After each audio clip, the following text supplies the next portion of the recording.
ॐ अज्ञानतिमिरान्धस्य ज्ञानाञ्जनशलाकया चक्षुरोन्मीलितं येन तस्मै श्रीगुरवे नमः।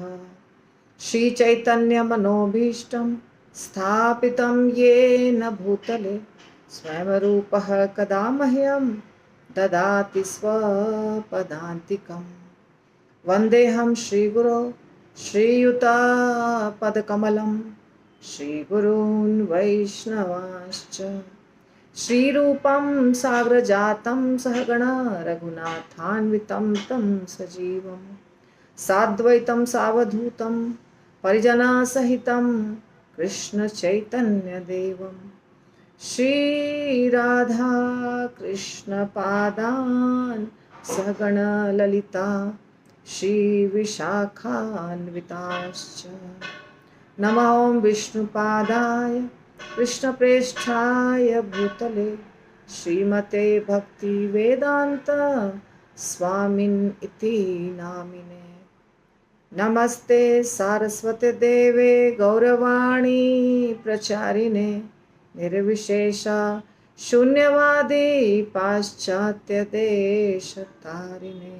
नमो महावदान्याय कृष्ण प्रेम प्रदायते कृष्णाय कृष्ण चैतन्य नामने गौरत्विषे नमः। हे कृष्ण करुणा सिंधु दीनबंधु जगतपते गोपेश गोपिका कांत राधा कांत नमोस्तुते। तप्त कांचन गौरांगी श्री राधे वृंदावनेश्वरी वृषभानुसुते देवी प्रणमामि हरिप्रिये। जय श्री कृष्ण चैतन्य प्रभु नित्यानंद श्री अद्वैत गदाधर शिवासादि गौर भक्तवृंद। हरे कृष्ण कृष्ण कृष्ण हरे हरे हरे राम राम राम हरे हरे। ईशोपनिषद मंत्र 6। यस्तु सर्वाणि भूतानि आत्मनि एव अनुपश्यति सर्वभूतेषु च आत्मानं ततो न विजुगुप्सते। श्रील प्रभुपाद के द्वारा शब्दार्थ, अनुवाद और तात्पर्य। ऐसी भक्ति वेदांत स्वामी श्रील प्रभुपाद की जय। यह जो तू लेकिन सर्वाणि समस्त भूतानि जीवों को आत्मनि परमेश्वर के संबंध में एवं केवल अनुपश्यति नियमित ढंग से देखता है, सर्वभूतेषु समस्त जीवों में च तथा आत्मानं परमात्मा को ततः तत्पश्चात न नहीं विजुगुप्सते किसी से घृणा करता है। जो प्रत्येक वस्तु को परमेश्वर से संबंधित करके देखता है, जो समस्त जीवों को भगवान के अंश के रूप में देखता है तथा जो परमेश्वर को प्रत्येक वस्तु के भीतर देखता है, वह कभी भी किसी वस्तु से या किसी जीव से घृणा नहीं करता है। हो तो ये जो सबको भगवान से कनेक्ट करके देखता है, भगवान से संबंधित देखता है, चाहे जीव हो, चाहे पेड़ पौधे पशु पक्षी कोई भी जीव हो या पदार्थ हो, यानी घर की सामग्री, बर्तन, कपड़ा, घर, जमीन, जायदाद, महल, अटारी, पहाड़, नदी, आकाश, भूमि, कुछ भी, कोई भी चीज जो है दुनिया में, उसको जो भगवान से कनेक्ट करके देखता, भगवान से संबंधित देखता है, भगवान को भीतर भी देखता है, बाहर भी देखता है, यानी कि सब कुछ भगवान में है और सब में भगवान है। अर्थात जो हमेशा कृष्णा कॉन्शियस है, गॉड कॉन्शियस है, कृष्ण भावना अमृत हमेशा रहता है, वो कभी भी किसी भी जीव से घृणा नहीं कर सकता है। कभी कभी मेरे मन में किसी के प्रति खराब भाव आता है, अगर आता है, ऐसा नहीं कि नहीं आता है, आता है, तो मेरे से प्रश्न पूछा था 2-3 दिन पहले जो मैंने क्लास लिया था मंडे को, ऑस्ट्रेलिया के ग्रुप का। तो उसमें से एक माता जी ने प्रश्न पूछा था, मैंने अपलोड किया है उसका आंसर, जो मैंने दिया था वो आज अपलोड किया है सुबह।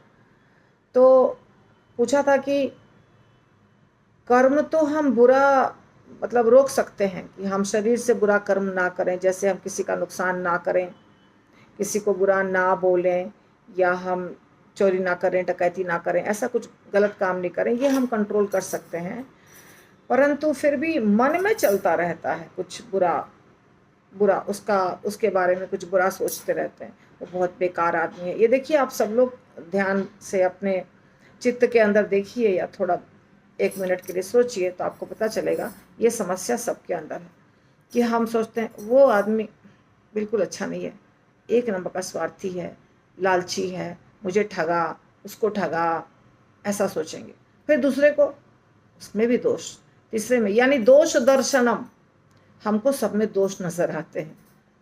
चैतन्य महाप्रभु थे अदोषदर्शी, यानी किसी में उनको बुराई नजर नहीं आती। तो मुझे भी ऐसा, जैसे सबको लगता है वैसा मुझे भी लगता है, ऐसा नहीं कि मुझे नहीं लगता है। पहले बहुत ज्यादा लगता था, धीरे धीरे धीरे धीरे जब हम भगवान के ग्रंथों को पढ़ते हैं, समझते हैं, कृपा प्राप्त होती है भगवान की, गुरु की, वैष्णवों की, तो हमारे सोच में बदलाव आता है। तो अब भी ऐसा होता है, अब भी किसी के बारे में अचानक लगेगा कि वो बुरा है, उसके साथ बुरा एक्सपीरियंस हुआ है मुझे, तो मुझे लगेगा कि वो बुरा है। फिर मैं अपने आप को प्रीच करती हूँ कि अगर वो बुरा भी है, अगर वो बुरा भी है, मान लीजिए, तो भी वो कृष्ण का है, वो कृष्ण का है, यानी कि वो बच्चा कृष्ण का है। मान लीजिए एक व्यक्ति है जो आपको अच्छा नहीं लगता है, एक क्या, 10 व्यक्ति हैं जो आपको अच्छे नहीं लगते हैं, मुझे अच्छे नहीं लगते, 50 व्यक्ति है जो मुझे नहीं अच्छे लगते। भक्ति सिद्धांत सरस्वती ठाकुर गोस्वामी महाराज किसी को भी गुरु नहीं बना रहे थे, क्योंकि उनको लगता था क्या, उसको ज्यादा नहीं आता है, मुझे ज्यादा आता है, मुझे ज्यादा ज्ञान है, वो तो गलत है, सब में दोष नजर आता था उनको। ऐसा वही बोलते हैं, सच्चाई क्या है पता नहीं। तो उनके पिता भक्ति विनोद ठाकुर, श्रील भक्ति विनोद ठाकुर ने उनको बोला कि तुमको दीक्षा लेनी है गौर किशोर दास बाबा जी से। और गौर किशोर दास बाबा जी बिल्कुल अंगूठा छाप, क ख ग घ भी नहीं पता था उनको, शब्दों एक भी अक्षर नहीं सीखा था। तो बोला उनके पिता ने, भक्ति विनोद ठाकुर ने, कि तुमको उन्हीं से दीक्षा लेनी है। अब श्रील भक्ति सिद्धांत सरस्वती ठाकुर महाराज, जो बहुत बड़े विद्वान थे उस जमाने के, बहुत बड़े स्कॉलर में नाम था उनका, उनको कह रहे हैं श्रील भक्ति विनोद ठाकुर कि तुमको अनपढ़ व्यक्ति को गुरु बनाना है। और उन्होंने बनाया, स्वीकार, अर्थात गुरु भी बहुत समय लिए, जल्दी स्वीकार नहीं कर रहे थे। श्रील गौर किशोर दास बाबा जी किसी को शिष्य के रूप में स्वीकार नहीं करते थे, या तो जो भी कारण था तो वो नहीं स्वीकार कर रहे थे, लेकिन अंत में वो तैयार हुए। तो चूंकि श्रील भक्ति सिद्धांत सरस्वती ठाकुर महाराज को सब में कुछ न कुछ दोष नजर आता था, इस बुराई को समाप्त करने के लिए उनके पिता श्रील भक्ति विनोद ठाकुर ने कहा तुमको अनपढ़ व्यक्ति से दीक्षा लेनी है। ऐसा नहीं बोला, शब्दों से नहीं बोला तुम्हें अनपढ़, और बोला आपको इनसे दीक्षा लेनी है। तो अगर हम समझते हैं अपने आप को बहुत बड़े विद्वान हैं, और हम ऐसे व्यक्ति के पास जाके झुकेंगे, उनकी सेवा करेंगे जो बिल्कुल अनपढ़ है, तो क्या होगा बताइए। समझ में आ गया ना कि मेरा विद्वानी कोई काम का नहीं। हमारे गुरु जो हैं वो हम भौतिक दृष्टिकोण से पढ़े लिखे नहीं हैं, पर हम उनको गुरु मान रहे हैं। तो इस प्रकार अहंकार समाप्त हो गया। तो हम लोग सबको दोष नजर आता है, पर मुझे अब जो मेरा अनुभव है वो ऐसा लगता है कि ठीक है, ये व्यक्ति बुरा है, ये माता जी बुरी हैं, ये प्रभु जी बुरे हैं, ये सब बुरे हैं, इतने लोग बुरे हैं, 10 लोग बुरे हैं, 20 लोग बुरे हैं, परंतु फिर भी ये बुरे लोग कृष्ण को प्रिय हैं, क्योंकि इनके ऊपर कृष्ण कृपा करेंगे, अवश्य करेंगे, ये मुझे पता है। क्यों? भजन कर रहा है। वो बुरा व्यक्ति जिसको हम बुरा समझ रहे हैं वो भी माला कर रहा है, भक्त है, मंदिर में है, तो बुरा कितना भी बुरा है पर माला कर रहा है और कुछ ना कुछ कर रहा है। और जो नहीं माला कर रहा है उसका भी मतलब भगवान उसकी भी जिम्मेदारी लिए हुए हैं।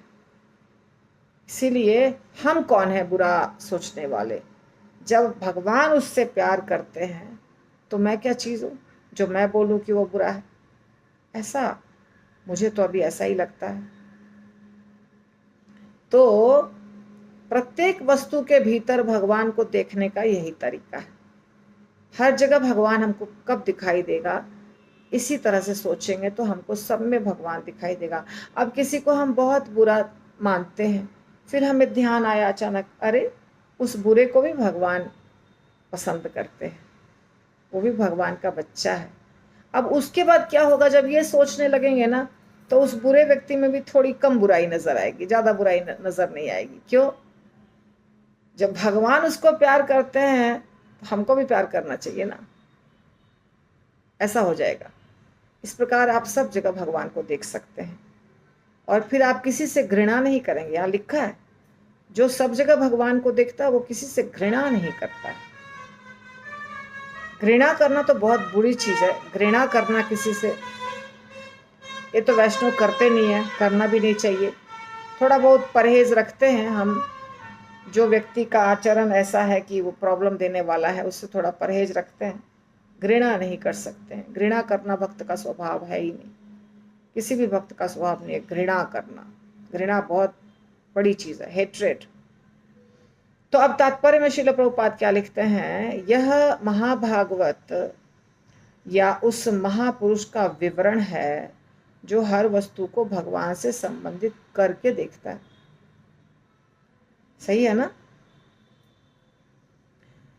ये जो लक्षण जिसमें होगा वो तो उत्तम अधिकारी होगा, महाभागवत होगा। भक्ति हम सब कर रहे हैं परंतु हम सब भागवत नहीं है, हम सब छोटे छोटे भक्त हैं। जैसे अपराध के लिस्ट में सबसे ऊपर आता है भगवान नाम का प्रचार करने वाले महाभागवतों की निंदा करना, पहला अपराध, अपराध नंबर 1। तो महाभागवत भगवान नाम का जो प्रचार कर रहे हैं वो महाभागवत हैं और उनकी निंदा करना पहला नंबर नाम अपराध है। ठीक है? तो ये जो लक्षण यहाँ बताए जा रहे हैं 6 नंबर मंत्र में, वो साधारण मनुष्य के वश की बात नहीं है। सबको एक समझना, सबको प्यार करना, किसी से घृणा नहीं करना, सब में परमेश्वर को देखना, ये साधारण मनुष्य नहीं कर सकता। ये कौन कर पाएगा? जो महाभागवत है। उसको ही कुत्ते में बिल्ली में पंडिता समदर्शिना, हाँ, विद्या विनय संपन्ने ब्राह्मणे गविहस्तिनी शुनी चैव स्वपाके च पंडिताः समदर्शिनः। पंडित क्या होते? समदर्शी। विद्या विनय संपन्ने ब्राह्मणे, ऐसा ब्राह्मण जो विद्या भी है जिसके पास और विनम्र भी है, ऐसा ब्राह्मण। ब्राह्मणे विद्या विनय संपन्ने ब्राह्मणे, गवि गाय, हस्तिनी हाथी, शुनि कुत्ता, चैव स्वपाके चांडाल जो कुत्ता को मार के खाता है, पंडिताः समदर्शिनः, पंडित सबको समान दृष्टि से देखते हैं। क्यों देखते हैं सबको समान दृष्टि से? कृष्ण की संतान है, कृष्ण की संतान है, ये भी कृष्ण की संतान है, ये भी कृष्ण की संतान है, ये भी कृष्ण की संतान है। और सच बात है, अज्ञानतावश अपने बुरे कर्मों के कारण अभी वो फिलहाल कष्ट भोग रहा है।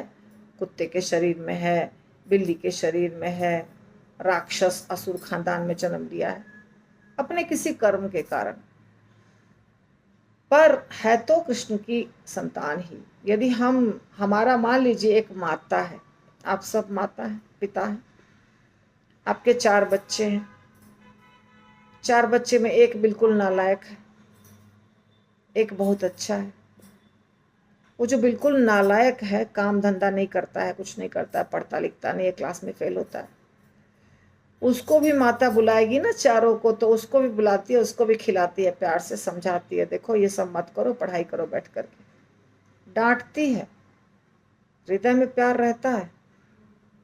लेकिन जो मान लीजिए बहुत स्मार्ट है, बहुत इंटेलिजेंट है, वो सोचेगा, वो छोटे भाई को मारेगा, पढ़ता नहीं है, लिखता नहीं है, माँ को जाके बोलेगा कि तुम इसका मन बढ़ा के रख दी हो, बिल्कुल नालायक हो गया है, तुमको कष्ट देगा जीवन में, ये सब बोलेगा। तो माँ को नहीं अच्छा लगता है, माँ कुछ बोलती नहीं है क्योंकि सच बात है, लेकिन माँ को अच्छा नहीं लगता सुनने में। क्यों? वो भी उसका बच्चा है ना, बोलती हाँ ठीक है, सुधर जाएगा, चिंता मत करो, सुधर जाएगा।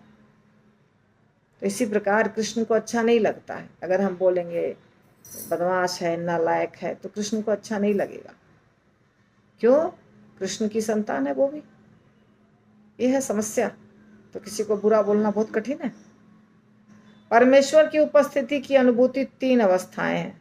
अनुभूति की 3 अवस्थाएं। कनिष्ठ अधिकारी, 3 प्रकार के होते हैं भक्त, कनिष्ठ, मध्यम और उत्तम।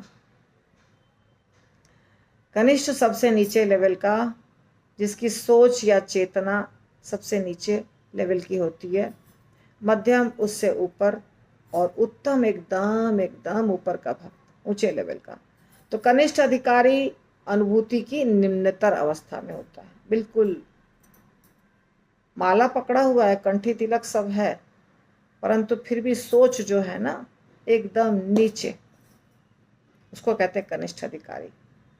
वह अपनी धार्मिक अवस्था के अनुसार पूजा के किसी स्थल, मंदिर, गिरजाघर या मस्जिद में जाता है और वहाँ पर शास्त्रों के आदेशानुसार पूजा करता है। तो ये ऐसा नहीं है कि हमारे सनातन धर्म में ये 3 अधिकारी होते हैं, कहीं भी हो, चाहे वो मुसलमान हो, चाहे वो क्रिश्चियन हो, चाहे वो हिंदू हो, हर जगह भक्तों का स्तर 3 प्रकार का होता है।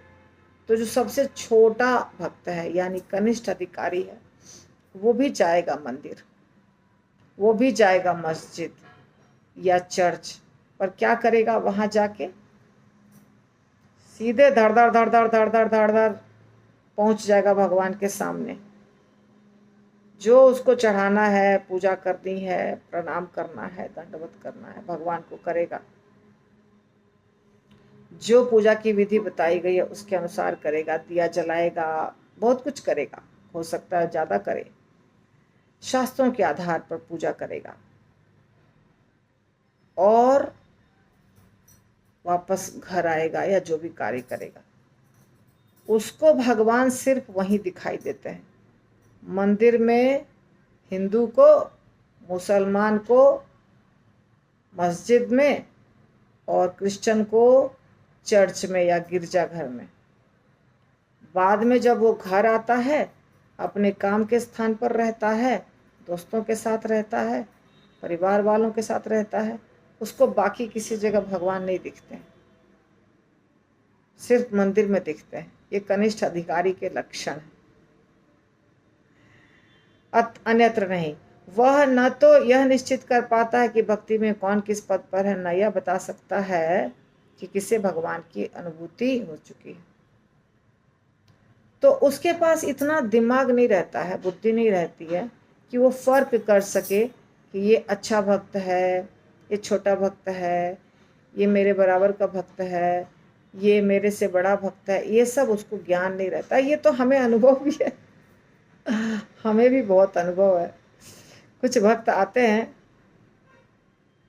बात करते हैं, माता जी मेरे से पूछते हैं, बहुत जगह देखा है मैंने, दिल्ली में हुआ है ऐसा, वृंदावन में हुआ है ऐसा, कई जगहों पर होता है। माता जी आपकी दीक्षा हो गई? हाँ हो गई। अच्छा, मेरी अभी तक नहीं हुई है, 16 माला करती हूँ, सेवा करती हूँ, मेरी अभी तक दीक्षा नहीं हुई है। फिर ऐसे ऐसे 2-4 बात वो पूछेगी माता जी मेरे से, कहीं प्रसादम में बगल में बैठ गई या कहीं बैठ गई तो पूछना शुरू करेगी। अच्छा, उसके बाद धीरे धीरे बातें होते होते होते होते यदि मैंने कह दिया कि यदि मैंने बात करते करते कह दिया मैं काउंसलर हूँ या मैं प्रीचर, अच्छा आप काउंसलर हैं, प्रीचर हैं, दंडवत माता जी, दंडवत माता जी। तो उनको ये पता नहीं होता है कि हम अगर किसी भक्त से मिल रहे हैं तो कैसे पूछना चाहिए, क्या, हमें तो पता नहीं है ना वो कितना सीनियर डिवोटी हो सकता है, बहुत सीनियर हो सकता है। तो हम सीधे ऐसे कैसे पूछें किसी से, आपकी दीक्षा हो गई क्या, क्या नाम है, कौन गुरु हैं आपके, उनको नहीं समझ में आता है। अगर हमें पूछना है तो हम ये बात पूछेंगे, मगर अलग तरीके से पूछेंगे, उसको हर्ट भी नहीं हो, हमें पता भी चल जाए, क्योंकि हमें पता नहीं है ना कि वो कितना सीनियर है, कैसे किसी से ऐसे बात कर दे फट से। लेकिन जूनियर को तो कुछ फर्क नहीं पड़ता है, वो अपनी पूरी राम कहानी बता देगा आपको जाने बिना कि आप कौन है। तो ऐसा हुआ है मेरे साथ। अभी कुछ दिन पहले मेरे घर एक प्रभु जी आए थे कुछ काम से, वो इस्कॉन के डिवोटी हैं, दीक्षा नहीं हुई है उनकी। तो हमारे बिल्डिंग का कुछ काम कर रहे हैं, तो उसको किसी ने बताया कि यहाँ एक माता जी रहती हैं, किसी ने बताया, चूँकि वो भक्त है तो जानता है कि माता जी होती हैं। तो आया तो मैंने बस थोड़ा बहुत कुछ बातचीत किया, तो वो सब कुछ, हाँ मैं इतने साल से भक्त हूँ, मेरे ये काउंसलर हैं, फलाना ठिकाना सब कर लिया, सारी बात कर लिया। फिर बोलता है आप राधा कुंज बिहारी जाते हैं? मैंने बोला मैं जाती हूँ दोनों मंदिर। नहीं मुझे पता चला, मुझे पता चला। मैंने बोला हाँ मुझे बताया कि आप मुझे जानते हैं? नहीं माता जी, मैं एक माता जी को जानता हूँ जिसका नाम पूजा है, पूजा सिंह, तो मुझे लगा आप पूजा सिंह हैं। मैं बोला नहीं मैं पूजा सिंह नहीं हूँ। उसके बाद नाम पूछा, मैंने अपना नाम बता दिया, फिर बहुत कुछ बोला। तो मैंने बोला कि मैं काउंसलिंग करती हूँ ना प्रभु जी, इसीलिए दोनों मंदिर में जाती हूँ। अच्छा आप काउंसलर हैं, दंडवत दंडवत दंडवत। तो ऐसे करते हैं नए भक्त जो है ना, उनका अलग टाइप का बिहेवियर होता है, उनको सीनियर जूनियर कुछ समझ में नहीं आता है। ऐसा मेरे साथ बहुत बार हुआ है, इसलिए मैं आपको अपना अनुभव बता दी। तो कुछ नहीं समझता है, वो समझता है मैं भक्त हूँ, बहुत अच्छा भक्त हूँ, बड़ा भक्त हूँ, क्योंकि मैं नियमों का पालन करता हूँ और माला करता हूँ, तो मैं बहुत बड़ा भक्त हूँ। और मंदिर में भगवान है और वहाँ जाना है, मुझे प्रोग्राम अटेंड करना है, क्लास अटेंड करना है, ये सब। पूर्व जन्म में हमसे बड़ा कोई भक्त हो सकता है, जो इस जन्म में छोटा बच्चा है पर वो बहुत महान भक्त हो सकता है पिछले जन्म का। इसका तो ज्ञान बिल्कुल नहीं होता है किसी को। अगर कोई बच्चा 5 साल का है और वो देखिए आपकी एकदम मतलब सो करके उठा तो सीधे सब जगह घंटी आरती हो रही है मंदिर में, घर में, उसको मम्मी तिलक लगा दे रही है, उसको मम्मी कंठी पहना दी है, उसको प्रसाद मिल रहा है, वो पूर्व जन्म का महान भक्त है, इसीलिए उस घर में जन्म हुआ। तो ये सारा ज्ञान कनिष्ठ अधिकारी को नहीं होता है। ऐसे भक्त नित्य कर्म करते हैं और कभी कभी परस्पर लड़ झगड़ जाते हैं कि अमुक प्रकार की भक्ति दूसरे से श्रेष्ठ है। प्रभुपाद दिख रहे हैं, बड़ा प्रभुपाद को तो बहुत अनुभव था। प्रभुपाद छोटे भक्त तो थे नहीं, सब कुछ का अनुभव था प्रभुपाद को। तो क्या लिख रहे हैं प्रभुपाद कि वो सब कुछ तो करते हैं रूटीन से, माला कर लिया, भागवत पढ़ लिया, क्लास अटेंड कर लिया, ये सब कुछ करते हैं, परंतु लड़ते झगड़ते भी हैं, परस्पर लड़ जाते हैं। ये ज़्यादा अच्छा, बहुत एकदम मतलब सच बात है। प्रभुपाद जो कह रहे हैं ना, वो इतना ज़बरदस्त तरीके से सच है, आप सबको भी अनुभव होगा। देखिए हम लोग यात्रा वगैरह में जाते हैं तो ट्रेन के ऊपर बहुत लंबा समय होता है, ट्रेन पर काफ़ी लंबा समय मिलता है। ऐसे तो मैं नहीं गई, आज हमारे झारखंड के करीब करीब सारे भक्त निकल गए हैं, ट्रेन पर होंगे, 11 बजे उनकी ट्रेन थी और मुझे भी कह रहे थे ट्रेन से जाने के लिए। उनको अच्छा लगता है कि माता जी साथ में रहती हैं ना, तो हम बातें करते चलते हैं। तो मैंने बोला नहीं होगा मेरे से बर्दाश्त ट्रेन वगैरह की जर्नी इतनी लंबी, तो इसलिए मैं नहीं गई। मैं इसलिए फ़्लाइट से जा रही हूँ परसों। तो बहुत देर तक बातें बातें होती है ना, तो चूंकि बहुत टाइम है, तो एक भक्त दूसरे भक्त से किसी विषय पर लड़ जाते हैं। जैसे कि हम सोच रहे हैं कि माला करने में सबसे ज़्यादा फायदा है, दूसरा कहता है कि नहीं, मुझे तो लगता है कि भजन कीर्तन बहुत अच्छा है, या तीसरा कहता है कि मुझे तो लगता है कृष्ण कथा जो होती है वो बहुत अच्छी है। कोई कहता सुबह तुम कितनी बार जाते हो मंगल आरती, बताओ कितनी बार मंगल आरती जाते हो, इतना घर है नजदीक में तुम्हारा मंदिर के, जाते हो क्या मंगल आरती? ऐसे बोलेगा एक भक्त दूसरे को। बोलेगा नहीं प्रभु जी, रात को लेट आता हूँ, नींद नहीं होती है पूरी, कैसे जाऊंगा? क्या फायदा फिर भक्ति करने का, बगल में रह के मंदिर नहीं जाते हो? देखिए माता जी ये मंगल आरती में नहीं जाता, ऐसे मेरे सामने बोलते हैं। फिर दूसरा भक्त बोलेगा अच्छा तुम बड़ा मंगल आरती में जाने वाले हो, हाँ तुम बताओ तो कितना मंत्र तुमको याद है, मंगलाचरण बताओ कितना याद है तुमको, कितना पुस्तक वितरण किए हो बताओ। ऐसे बहस करते हैं, सब भक्तगण बहस करते हैं, एक दूसरे के साथ लड़ते हैं। फिर मुझे कंप्लेन करेंगे। मैं भी कभी कभी बैठ के सुनते रहती हूँ उन लोग का बहस। बताइए माता जी ये सही बोल रहा है क्या, ये गलत बोल रहा है क्या, ये सही बोल रहा है, ये गलत। चलिए क्वेश्चन क्वेश्चन क्वेश्चन, माता ऐसे क्वेश्चन पूछेंगे, फिर मेरे पास क्वेश्चन आएगा, फिर मैं सबको समझाऊंगी कि ये भी सही है, ये भी सही है, हर प्रकार के भक्त होते हैं, आपको जो जनता है वो करिए, ये सब समझाऊंगी, फिर सब शांत हो जाएंगे। तो जो आप जब किसी भक्त को देखते हैं कि बहुत शांति से बैठा हुआ है, उसको कोई परेशानी नहीं हो रही है, कौन एवरेस्ट के ऊपर चढ़ाई कर दिया, कौन वहाँ जाके झंडा गाड़ दिया, एवरेस्ट के चोटी पर कितने कितने लोगों ने झंडा गाड़ दिया, कौन कंचनजंगा पे झंडा गाड़ दिया, बात समझे? कितना स्कोर हो गया बुक डिस्ट्रीब्यूशन में किसी का, कितना ज़्यादा लोगों को लेके यात्रा में लेके जाते हैं भक्तगण, तो बोलेंगे माता जी ये भी भक्त का नाम नहीं बताऊंगी लेकिन बता रही हूँ आपको, मैं लाया हूँ मेरे वृंदावन मिला, प्रभु जी कैसे हैं, हमको मिल गए, आया हूँ यहाँ से, इस जगह से मैं आया हूँ, खारघर से आया हूँ, 200 devotees are there with me. ठीक है प्रभु जी, वेरी गुड, बहुत अच्छा बहुत अच्छा, वेरी गुड। दूसरा भक्त मिलता है, 500 डिवोटीज हैं मेरे साथ में, महाराज से मिलवाना है। तो उनको ये बहुत लगता है कि हम इतने डिवोटीज को लेकर आए हैं, हमारी इतनी बसेस है, परंतु कुछ भक्त हैं जिनको कुछ फर्क नहीं पड़ता है, जैसे मैं हूँ, मुझे कुछ फर्क नहीं पड़ता है, मेरे साथ 30 लोग गए हैं कि 50 गए कि 100 गए, बस जितने भी गए हैं ठीक है, अनपढ़ हैं ठीक है, कंपटीशन नहीं। तो कंपटीशन करना, हम श्रेष्ठ, हम ज़्यादा श्रेष्ठ, ये सब जो है ना, ये ठीक है, अच्छी बात है, क्योंकि कंपटीशन करने से प्रचार होता है। गुरु महाराज कहते हैं ठीक है कंपटीशन करो, आध्यात्मिक लाइन में कंपटीशन अच्छी बात है, राधा रानी और सखियों में भी कंपटीशन होता है, ठीक है वो अच्छी बात है, पर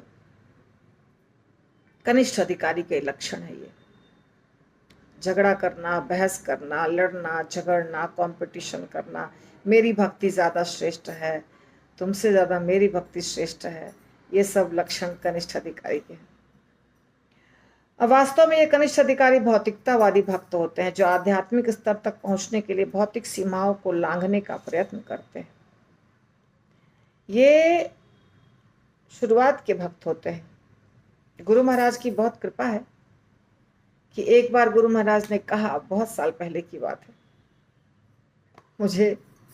मैंने कुछ गड़बड़ किया था, मैंने किसी को कुछ बोला था, डांटा वाटा था, किसी ने जाके कंप्लेन किया महाराज जी को, पुणे मंदिर में, राधा कुंज बिहारी में। तो महाराज ने बुलाया, कॉल पवित्र मंजरी, मैं गई, महाराज जी, महाराज जी, Maharaj you have told like this, जो भी बोला याद नहीं है मुझे क्या बोला था महाराज जी ने और किसके बारे में बोला था, ये सब कुछ भूल चुकी हूँ, पर महाराज जी ने मुझे बोला, जी महाराज डोंट बिहेव लाइक कनिष्ठ अधिकारी। तो उस दिन मुझे लगा अच्छा मैं कनिष्ठ नहीं हूँ, मैं तो अपने आप को कनिष्ठ ही समझती हूँ, डोंट बिहेव लाइक कनिष्ठ अधिकारी। तो मुझे लगा ओ मतलब गुरु महाराज मुझे कनिष्ठ से थोड़ा ऊपर समझ रहे हैं, बहुत बड़ी बात है, क्योंकि मैं तो अपने आप को कनिष्ठ ही समझती हूँ। तो प्रचारक जो होते हैं उसको कनिष्ठ पे रहना मतलब नहीं चलेगा, प्रचारक कनिष्ठ पे रहेगा तो प्रचार नहीं कर पाएगा। तो महाराज ने मुझे बोला ये बात, कितना अच्छे से डांटा, देखिए आप समझिए महाराज जी के डांटने का स्टाइल। जिन्हें अनुभूति कि दूसरी अवस्था प्राप्त हो चुकी है वे मध्यम अधिकारी कहलाते हैं। ठीक है ना, वैसे तो अभी टाइम हो गया करीब करीब। तो कनिष्ठ के ऊपर होते हैं मध्यम अधिकारी। मध्यम अधिकारी मतलब कनिष्ठ से ऊपर का स्तर है, उत्तम तो बहुत ऊपर है। मध्यम अधिकारी बहुत चीजों को जानते हैं। प्रचारक सब करीब करीब मध्यम अधिकारी होते हैं। प्रचारक अगर शुरुआत में नहीं है तो बन जाएंगे धीरे धीरे। शुरुआत में नहीं होंगे, हो सकता है, क्योंकि प्रचार तो कोई भी एकदम नया भक्त भी करना शुरू करता है तो इसलिए फेल करता है। बहुत फेलियर होता है प्रचार करने में। हम बहुत बार फेल करते हैं, एक दो बार नहीं, बहुत बार परेशान। मैंने तो इतना जीवन में अनुभव किया, क्या बताऊं।